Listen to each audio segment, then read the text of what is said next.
Hi friends, बहुत बहुत स्वागत है आज के इस नए वीडियो में। आज मैं बात करने वाला हूँ how to start investment in your twenties. Twenties हमारे लाइफ का एक ऐसा टाइम पीरियड होता है, जितनी उठापटक हमारे इस टाइम फेज में होती है, हमारे लाइफ के इस टाइम फेज में होती है, इतनी उठापटक हमारे लाइफ के किसी दूसरे स्टेज में हमें देखने को नहीं मिलती है। फिजिकली, मेंटली और भी बहुत सारे चेंजेस हमारे साथ हो रहे होते हैं और कैरियर को लेकर के भी हमारे दिमाग में बहुत सारी चीजें चल रही होती हैं। और ये वो टाइम फेज है जब हम अपनी कॉलेज की पढ़ाई खत्म करके अपनी फर्स्ट जॉब स्टार्ट करते हैं या फिर कोई भी दूसरा और अर्निंग ऑप्शन स्टार्ट करते हैं और अपनी फर्स्ट सैलरी रिसीव करते हैं। ये वो टाइम फ्रेम है जहाँ पे हम अपने कैरियर से रिलेटेड डिसीजंस लेते हैं और जो भी डिसीजन हम लेते हैं, अगर वो सही हो या गलत हो, हमारे आने वाली लाइफ पर उसका बहुत ही गहरा प्रभाव देखने को मिलता है। जॉब के साथ साथ हमें एक और डिसीजन लेने की जरूरत होती है, वो है हमारे इन्वेस्टमेंट से रिलेटेड। जो भी हम अपने इन्वेस्टमेंट से रिलेटेड डिसीजन लेते हैं उसका भी हमारे आने वाले लाइफ पर बहुत ही गहरा प्रभाव पड़ता है। जिस दिन हमारी बैंक अकाउंट में हमारी फर्स्ट सैलरी रिसीव होती है, हमें उस दिन से ही अपनी इन्वेस्टमेंट स्टार्ट करनी चाहिए। बट नॉर्मली हमें देखने को क्या मिलता है कि जिस दिन हम अपनी फर्स्ट सैलरी रिसीव करते हैं उसी दिन से ही हम अपने लाइफस्टाइल, अपने लिविंग स्टैंडर्ड को अपग्रेड करने में लग जाते हैं। और इसके पीछे जो बेसिक मोटिव होता है हमारा, वो होता है दूसरों को दिखाना। हमारी जो लाइफस्टाइल है उसे हम दूसरों को दिखाना चाहते हैं कि हम अपनी लाइफ में और ज़्यादा बेहतर हो रहे हैं। दूसरों के अटेंशन पाने के लिए हम पैसे खर्च करते हैं और इन्वेस्टमेंट को हम बहुत ज़्यादा वैल्यू नहीं देते हैं। उस समय हमें इन्वेस्टमेंट के बारे में उतनी ज़्यादा इंफॉर्मेशन भी नहीं होती है, लेकिन ये हमारी लाइफ की one of the biggest mistakes में से एक हो सकती है। इसलिए हमें जितनी जल्दी हो सकता है अपनी इन्वेस्टमेंट स्टार्ट करनी चाहिए, क्योंकि आप जितनी ज़्यादा जल्दी अपनी इन्वेस्टमेंट स्टार्ट करोगे उतना ही ज़्यादा आपको कंपाउंडिंग का फ़ायदा मिलेगा।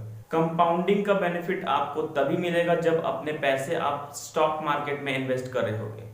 लॉन्ग टर्म में वेल्थ क्रिएशन के लिए सबसे बढ़िया ऑप्शन है शेयर मार्केट में इन्वेस्ट करना। जैसा कि मैंने अपने पिछले वीडियोस में बताया था, शेयर मार्केट में इन्वेस्ट करना आज के डेट में आपकी नीड बन चुकी है। ये आपकी चॉइस अब नहीं रही, क्योंकि लॉन्ग टर्म में आपको वेल्थ बनाने के लिए और इन्फ्लेशन को बीट करने के लिए सबसे अच्छा इन्वेस्टमेंट ऑप्शन है शेयर मार्केट का। तो चलिए आज बात करते हैं कि कैसे आप अपने 20s में अपनी इन्वेस्टमेंट स्टार्ट कर सकते हैं। कौन कौन से इंपॉर्टेंट पॉइंट्स पर ध्यान देने की जरूरत होती है, उन पॉइंट्स को भी हम डिस्कस करेंगे। इन्वेस्टिंग स्टार्ट करने से पहले आपको बेसिक प्रिपरेशन करनी बहुत जरूरी है। आपको सबसे पहले खुद को और अपनी फैमिली को सिक्योर करना है और इसके लिए आपको सबसे पहले एक टर्म प्लान, एक मेडिकल इंश्योरेंस और एक कॉन्टिजेंसी फंड क्रिएट करना होगा। इन सारी चीजों के बारे में मैंने अपने पिछले वीडियो में ही डिस्कस किया था। अगर आप उस वीडियो को देखेंगे तो आपको ये चीजें और भी ज्यादा बेहतर तरीके से समझ पाएंगे। वीडियो का लिंक आपको डिस्क्रिप्शन में मिल जाएगा, वहां से आप उस वीडियो को देख सकते हो और इस पॉइंट को और भी ज्यादा बेहतर तरीके से समझ सकते हो। नेक्स्ट जो हमारा इंपॉर्टेंट पॉइंट है वो है इस टाइम पीरियड में 20 से लेकर 29 साल का जो ये टाइम पीरियड है हमारे 20s का, इसमें हमें कोई भी लोन अवॉइड करना चाहिए। कोई भी लोन, सिर्फ एजुकेशन लोन को छोड़कर यहाँ पे और जितने सारे लोन्स होते हैं वो हमें लेने से अवॉइड करना चाहिए।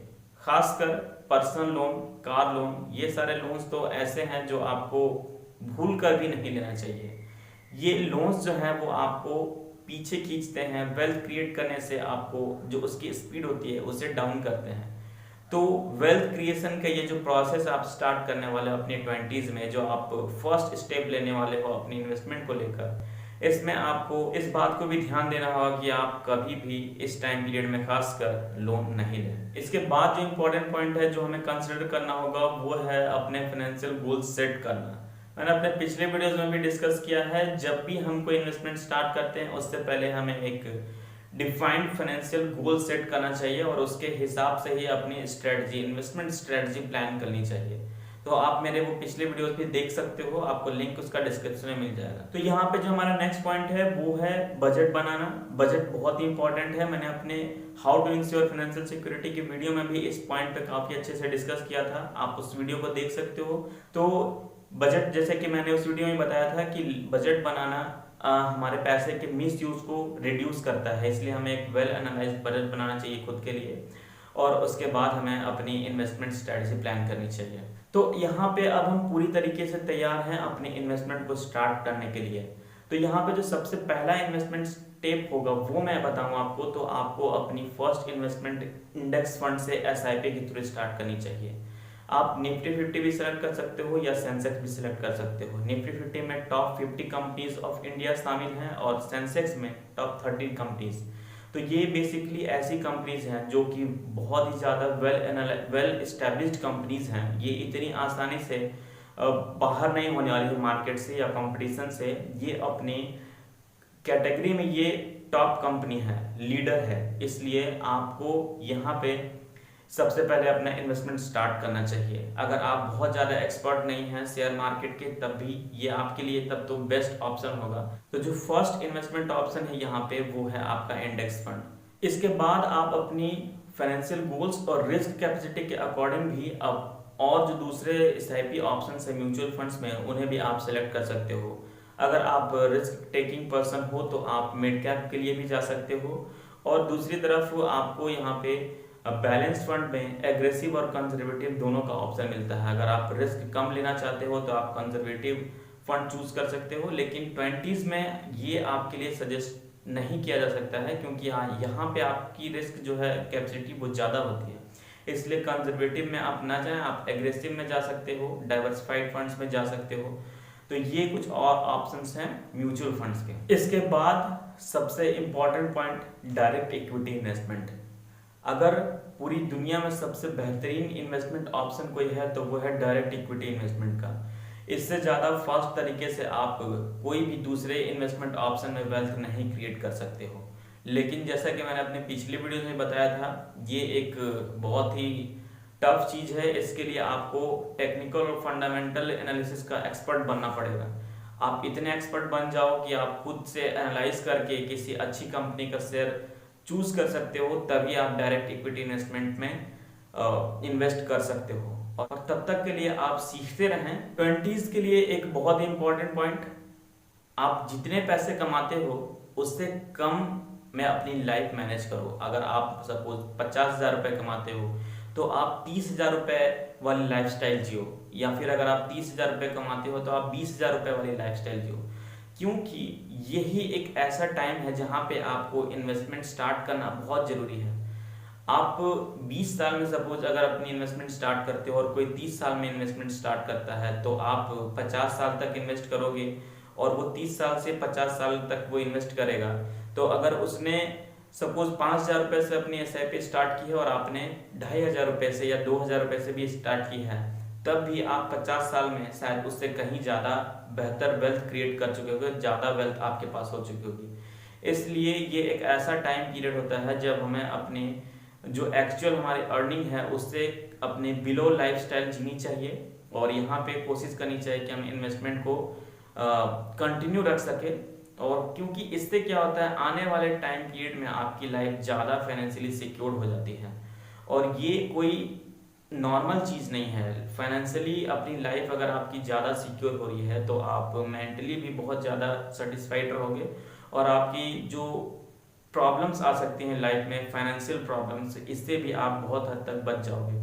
तो ये सोचना कि नहीं अब मैंने जॉब पकड़ ली है और मेरी अर्निंग अच्छी है तो मैं अब अपनी लाइफस्टाइल बहुत ही एडवांस कर लूँगा और बस यूं ही आप पैसे अपने वेस्ट कर रहे हो, तो इससे आप फ्यूचर में फाइनेंशियल ट्रबल में फंस सकते हो।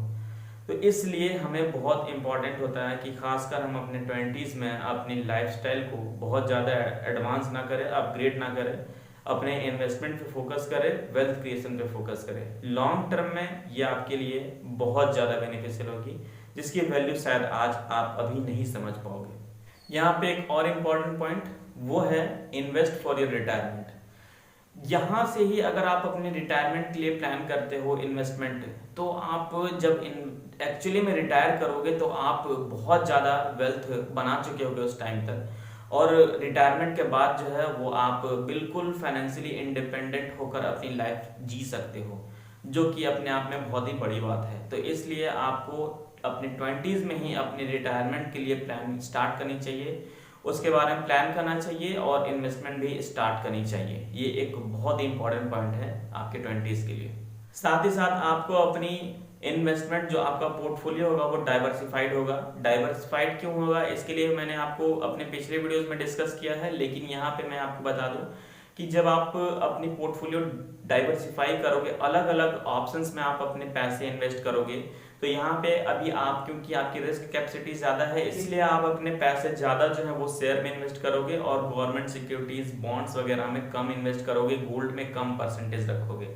ज्यादा आपको पैसे रखने हैं अपने SIPs में, डायरेक्ट इक्विटी इन्वेस्टमेंट में, क्योंकि अभी आप रिस्क ले सकते हो, लेकिन जैसे जैसे आप आगे बढ़ोगे अपनी लाइफ में, आपकी एज बढ़ती जाएगी, तो आपका रिस्क जो है, रिस्क लेने की कैपेसिटी वो कम होती जाएगी। इसलिए अपने 20s में रिस्क लें और ज़्यादा वैसी जगह पे रखें, क्योंकि ज़्यादा रिस्क ज़्यादा रिटर्न, इसलिए इस बात को अपने माइंड में रखें और उसी के हिसाब से अपने पोर्टफोलियो को डिज़ाइन करें। जो लास्ट यहाँ पे पॉइंट है वो है, अपने माइंड में फाइनेंशियल इंडिपेंडेंसी को हमेशा रखें। फोकस अपना जो है फाइनेंशियली इंडिपेंडेंट करने के लिए होना चाहिए, खुद को फाइनेंशियली इंडिपेंडेंट करने के लिए, क्योंकि आज के टाइम में आपके पास ये ऑप्शंस हैं।